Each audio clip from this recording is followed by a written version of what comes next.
मित्रों नमस्कार। मैं doctor CP Bhardwaj, founder Lakshya skills and management development, trainer, motivator and counsellor. आप सभी देशवासियों को दीपावली की शुभकामनाएं और बहुत बहुत बधाई।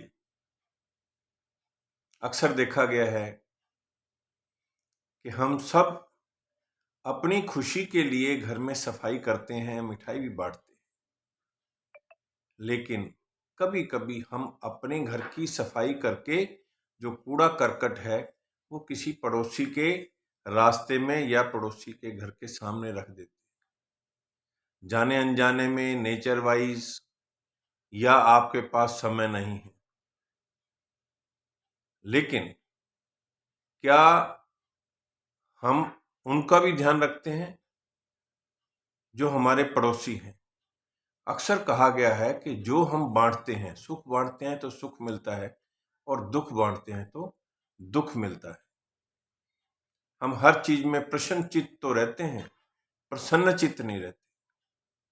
प्रसन्नता चाहते हैं दूसरों से, और जबकि प्रसन्नता हमारे अंदर स्वयं है, हम उसको निकाल नहीं पाते, शेयर नहीं कर पाते।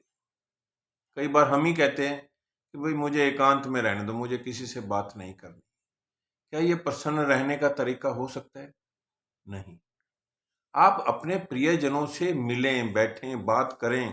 प्रियजन यदि आपकी लिस्ट में नहीं है तो उन लोगों को हटाएं जो प्रियजन नहीं हैं, और नए प्रियजनों को जोड़ें। एक बहुत सुंदर गाना मुझे याद आ रहा है, इस मौके पे कुछ लाइनें सुनाने का प्रयास करता हूँ। आशा है कि आप इस चीज को समझेंगे। ज्योत से ज्योत जलाते चलो, ज्योत से ज्योत जलाते चलो, प्रेम की गंगा बहाते चलो, प्रेम की गंगा बहाते चलो। तो ये दीपावली का त्योहार ज्योत से ज्योत जलाने का है। कैसे हम सब इस परेशानी में रहते हैं, मैं अकेला क्या कर सकता हूँ, मेरे अकेले के करने से क्या होता है? पहले एक दीपक जलता है और उस दीपक से अनेकों दीपक जलते हैं।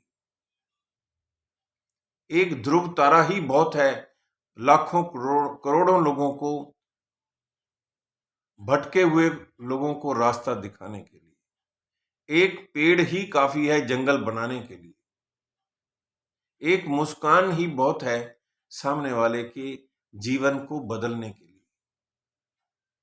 हम कभी भी निराश ना हो, और दीपावली का मतलब, जोत से जोत जलाने का मतलब केवल दीवे जलाना नहीं है।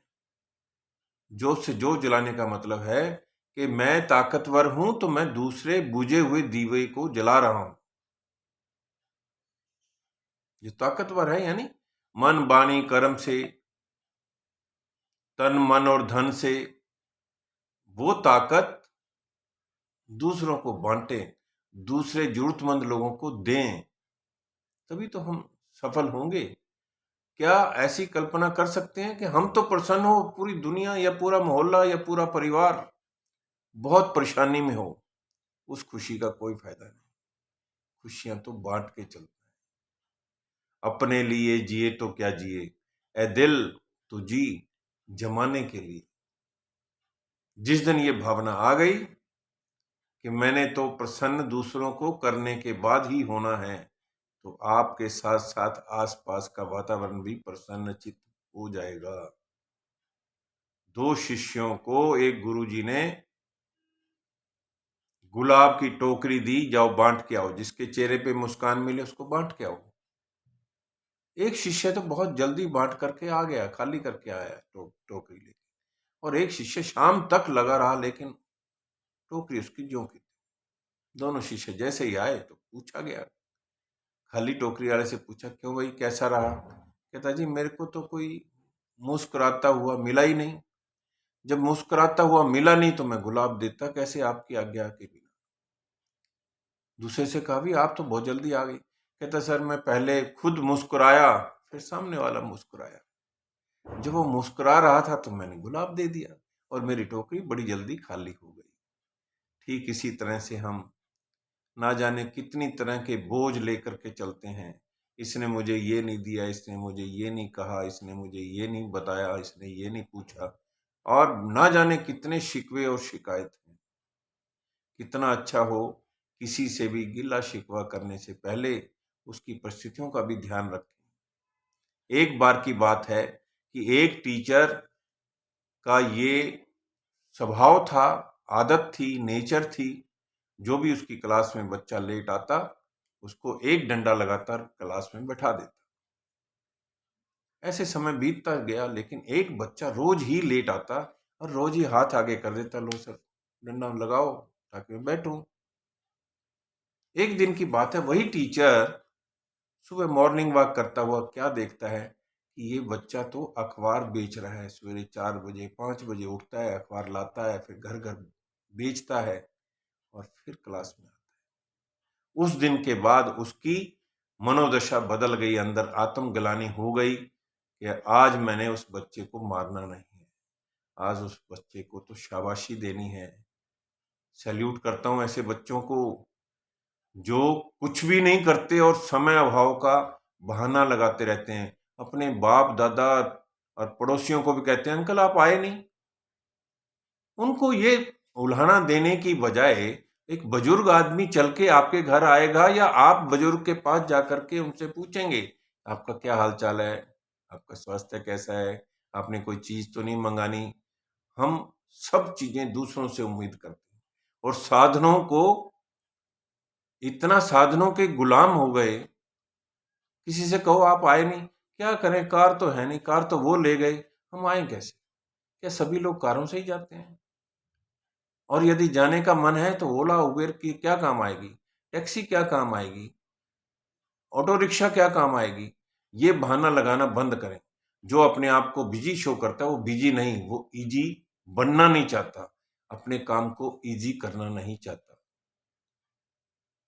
तो आज दीपावली के शुभ अवसर पर हम अपने अंधकार को खत्म करके प्रकाश में आ जाएं, और प्रकाश में आने के लिए हमें अपने मन के बुरे विचारों को, मन में जितने भी अवगुण है उसको दूर करना है और भारी मन से नहीं रहना है। बोझ को साथ लेके नहीं चलना है। जितना हम डेलीगेट करेंगे उतना ही बहुत ही सरल हो जाएंगे, बोझ रहित हो जाएंगे। हमारे सर पे किसी तरह का बोझ नहीं रहेगा। किसी से गलती हो भी जाए तो उसे माफ करने का प्रयास करें, और आप यदि गलती करते हैं तो उसे सुधारने का भी प्रयास करें, और सामने वाले की परिस्थितियों को समझे बिना उसको शिकायत या किसी तरह का उल्हाना ना दें, नाराजगी व्यक्त ना करें। मैं नहीं आपसे बोलता, आपने ये तो किया ही नहीं। क्यों नहीं किया उसका तो कारण जान ही नहीं रहे। ठीक उस टीचर की तरह से रोज जो डंडा तो लगा रहा है लेकिन उसे जानने का प्रयास ही नहीं कर रहे तो लेट आ रहा है तो क्यों आ रहा है। कई बच्चों से टीचर हाथ खड़ा करवाते हैं कि कौन कौन नहीं नहा के आया। हाथ खड़ा कराने की बजाय आप ये कहीं नहा के आना चाहिए। जो नहीं नहा के आया वो आगे से प्रयास करेगा। किसी आप बच्चे को यदि आप बार बार कहेंगे आप नहा के नहीं आए, हाथ खड़ा करो, खड़े हो जाओ और बताओ क्यों नहीं नहा के आए, ना जाने कितनी परिस्थितियां हैं जो आपके साथ वो शेयर नहीं कर सकता। और जब शेयर नहीं कर सकता तो वो धीरे धीरे आपकी क्लास से मिस करने लग जाएगा। जिस दिन नहीं नहाएगा वो जाना ही बंद कर देगा। तो उस टीचर की तरह से डंडा मार के क्लास में ना बैठाएं। ये जानने की कोशिश करें कि ये लेट आया तो क्यों आया। मैं उम्मीद करता हूं कि आज ये आपका वीडियो बहुत पसंद आएगा। यदि पसंद आए तो आप इसे शेयर करें, फॉरवर्ड करें, सब्सक्राइब करें इस यूट्यूब चैनल को, और दूसरों तक भी ये खुशियां बांटें। खुशियां बांटने से बढ़ती हैं और दुख बांटने से कम होता है। एक बार फिर हमारी तरफ से सभी देशवासियों को दीपावली की बहुत बहुत बधाई, शुभकामनाएं। आपका दिन मंगलमय हो, ऊर्जावान हो, उमंग उत्साह से बीते, यही शुभकामना और शुभ भावना के साथ मैं अब विदा लेता हूं। अगली बार फिर एक नए टॉपिक के साथ आपके साथ रूबरू होंगे, चर्चा में शामिल होंगे। धन्यवाद, शुक्रिया।